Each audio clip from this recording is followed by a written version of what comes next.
Hi, I'm Ashton, and welcome to my bathroom. The lighting is okay in here. Hopefully the audio is alright. You're taped to my mirror right now, and I'm going to dye my hair. Because my hair is brown right now, and it's so boring. And, I cut myself bangs a while ago, you saw them in my last video, but, my hair's just really boring, and I want to do something about it. So I bought, the cheapest black dye that exists. And I'm gonna use this really old red to do the blonde bits that I have and just see what happens. I've had, every color of hair that exists, so now I'm at the point in my life where I'm just fucking around and having fun because what else is there to do with your hair? That's the point, right? I don't have a list of things to talk about today, but I do have some thoughts on my mind and like things that I guess I can catch you up on. I have, I don't know, I always have things to say. I've done videos before where I dye my hair and just like do a chatty catch-up thing, but it's been a while since I've done that. But it's also been a while since I've like been making videos actively. So, I don't know, maybe you all will enjoy this. We'll see. I definitely should have written out a list because I don't really know what I'm gonna say. I just set up my camera and I'm like gonna start dyeing my hair and see what happens, see what comes out of my mouth, I guess. I do know that I wanted to talk a little bit about being autistic as an adult. I've gotten a couple comments recently that are like, I would love to hear you talk about being an autistic adult, but like, here's the thing, that's such a broad topic. There's so much to talk about with that, and I could make multiple videos about being an autistic adult / being autistic in general, and like I have made multiple videos about being autistic in general, but the thing about being an autistic adult and like how I personally feel about that is that I've never been a child and known I was autistic. I guess I have, right? It depends what you consider a child.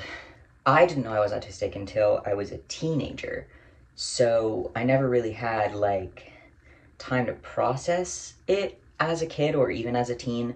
I feel like I didn't fully come into, like, my autistic selfhood until I became an adult, so I can't compare what it's like being an autistic adult to being an autistic kid or teenager because I didn't have a full autistic consciousness or autistic selfhood. Like, I didn't understand myself as an autistic person when I was a kid, so it's hard for me to compare that to what being an autistic adult is like. Also relatedly, I've never been an holistic adult. Like, I've never been a neurotypical adult, so I don't know how it compares.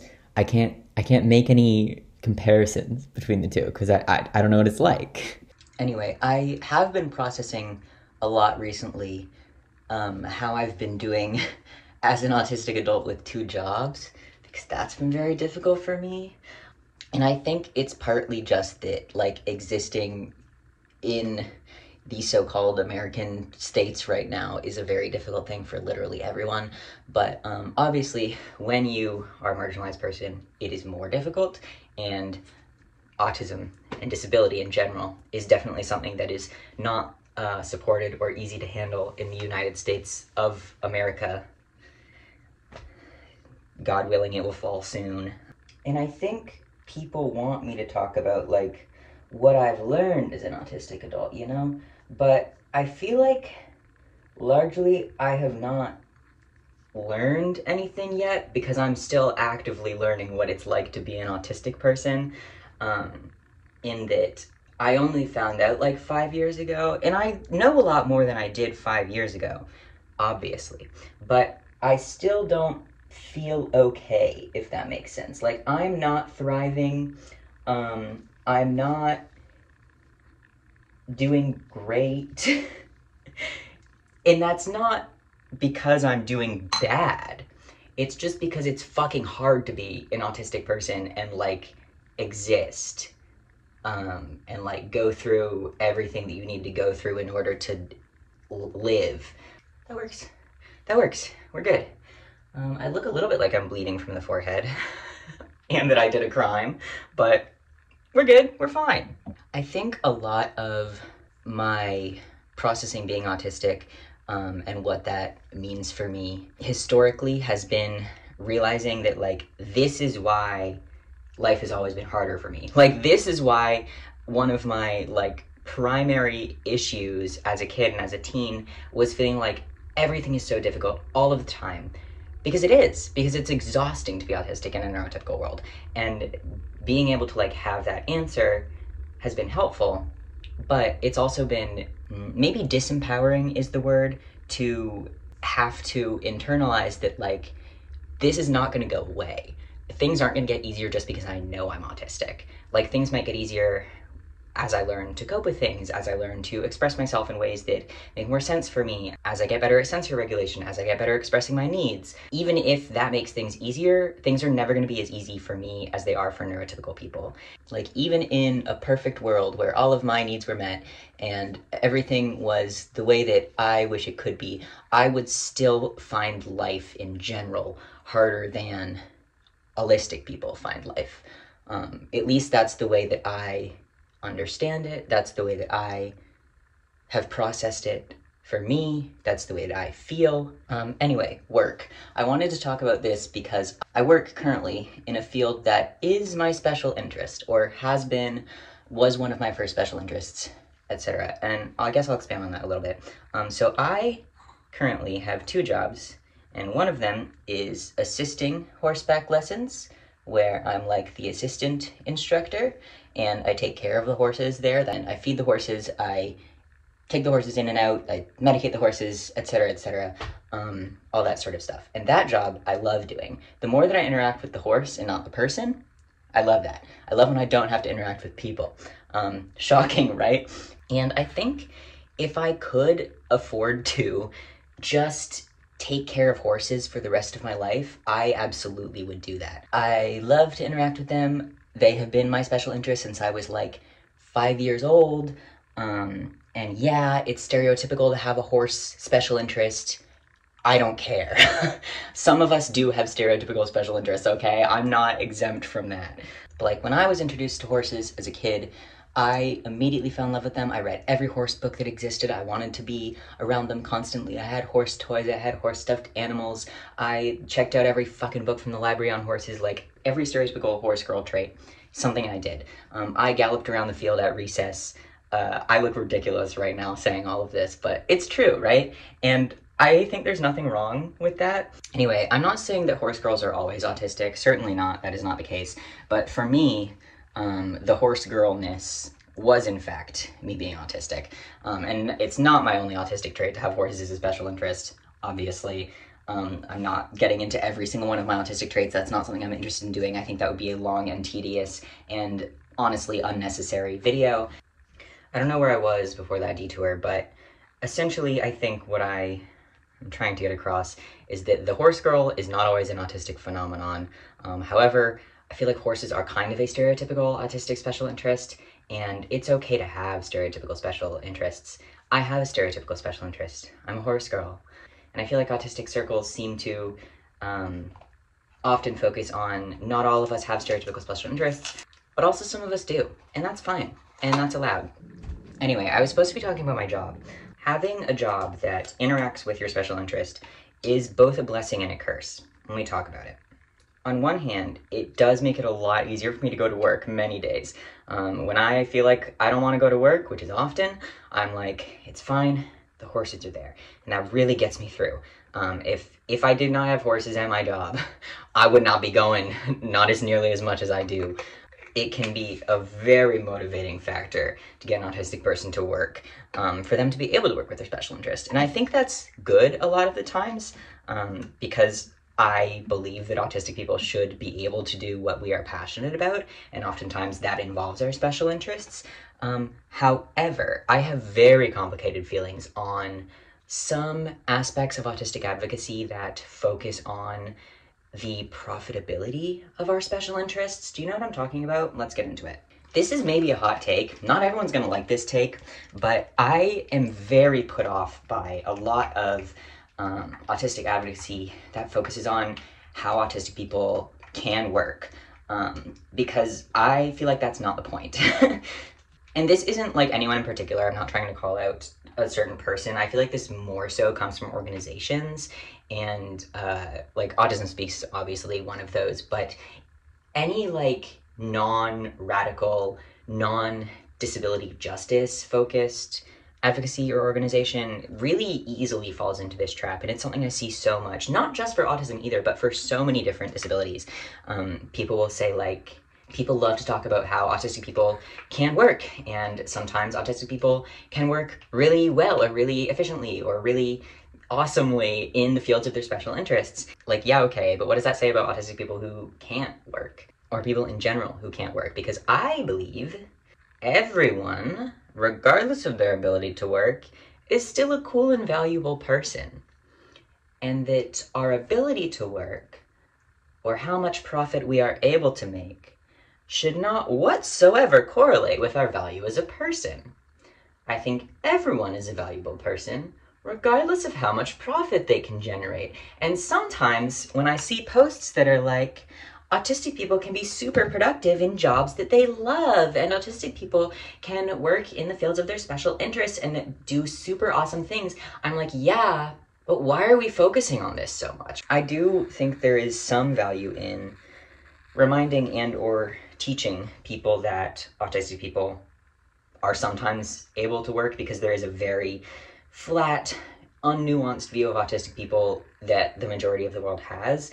However, when we get to the point where that's like the pinnacle of activism, and saying that autistic people can do jobs is like the point that you want to get across about autistic people, and that's like your goal, I think you're underselling it. I don't like it.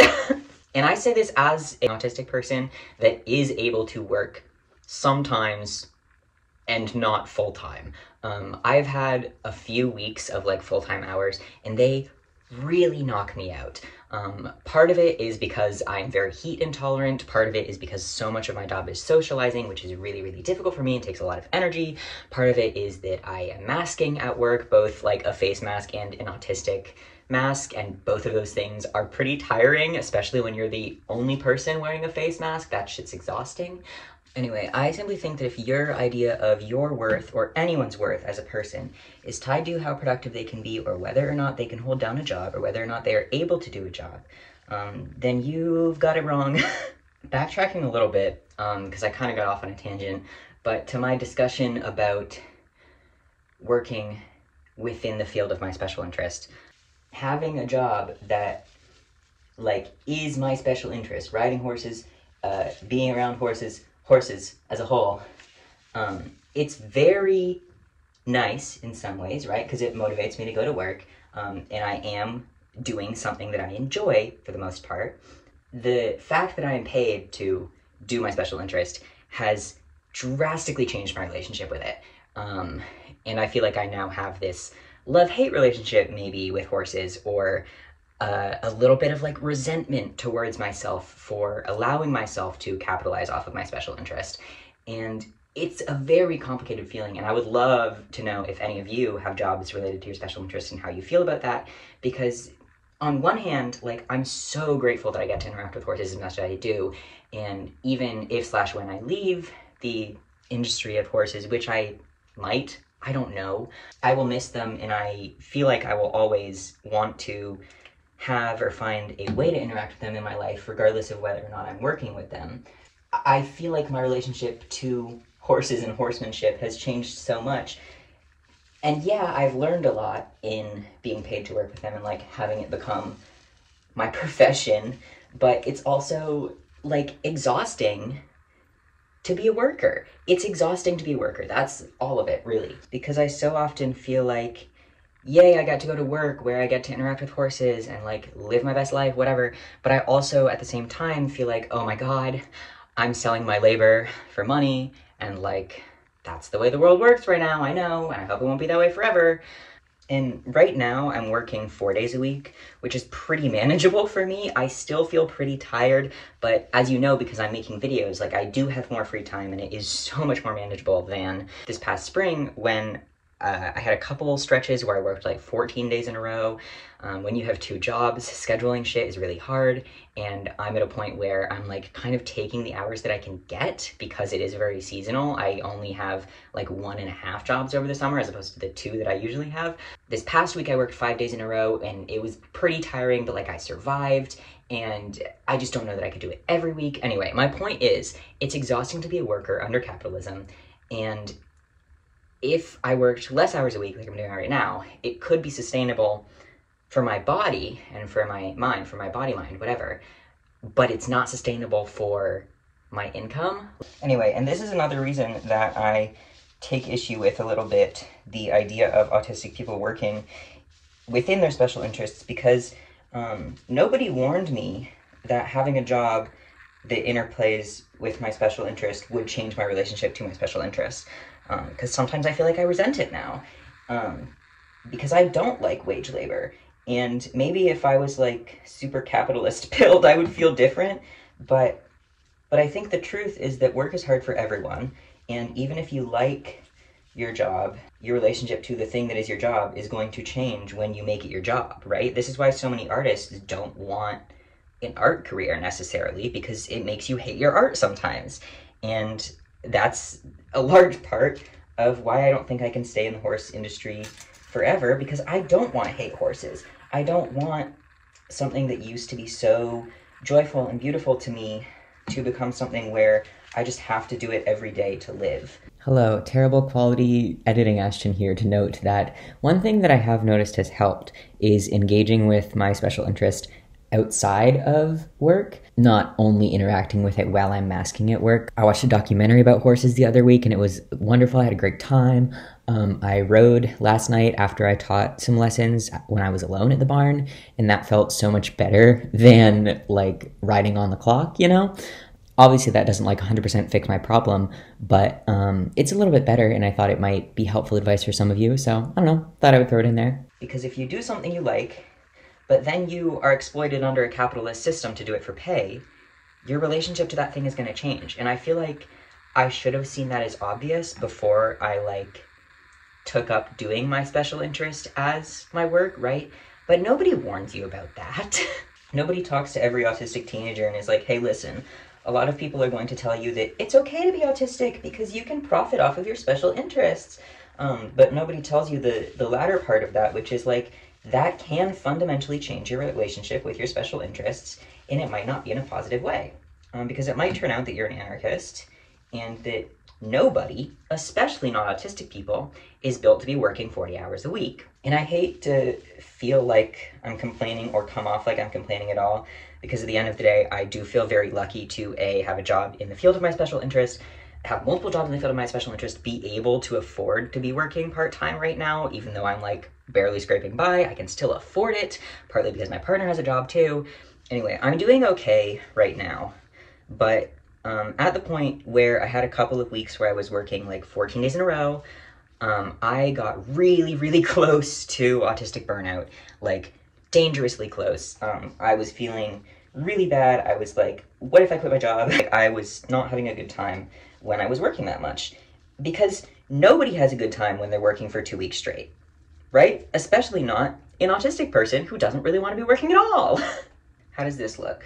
Don't tell me if it looks terrible, because I can't do anything about it, and I'm not even going to see it until I edit.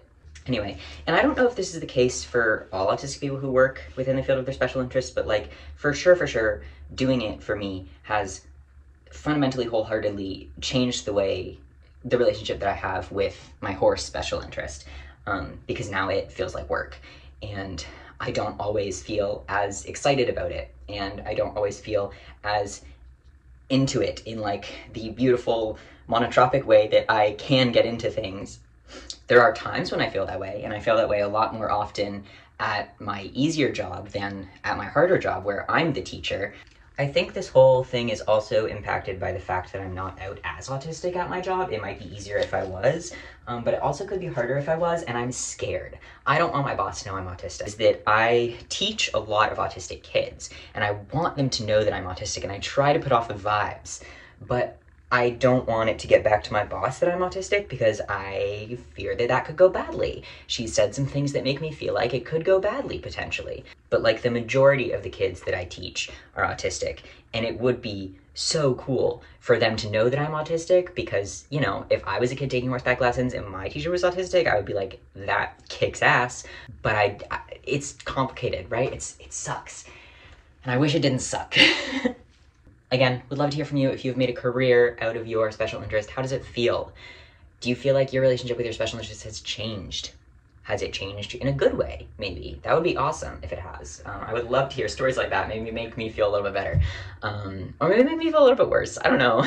Anyway, I'm done putting the dye in my hair. I'm gonna wait a couple hours and then I'll be back with a little outro clip. Here is the final product. It actually looks a lot better in person than on camera, unfortunately. So you don't get really the full effect, but the lighting's not the best in here anyway. But you get the idea. A little bit of red. I will say my hair does feel really crunchy and bad, but you know, I haven't done anything to it really in like 6 months, so really it should be thanking me. Yeah, that's really all I had for you today. I hope you enjoyed my little chat about autism and the hilarious visuals of me dyeing my own hair. Goodbye, comrades. I hope that you are not sad about your job, and that you are able to live your life as you desire. And I will talk to you later, maybe. Wear a mask.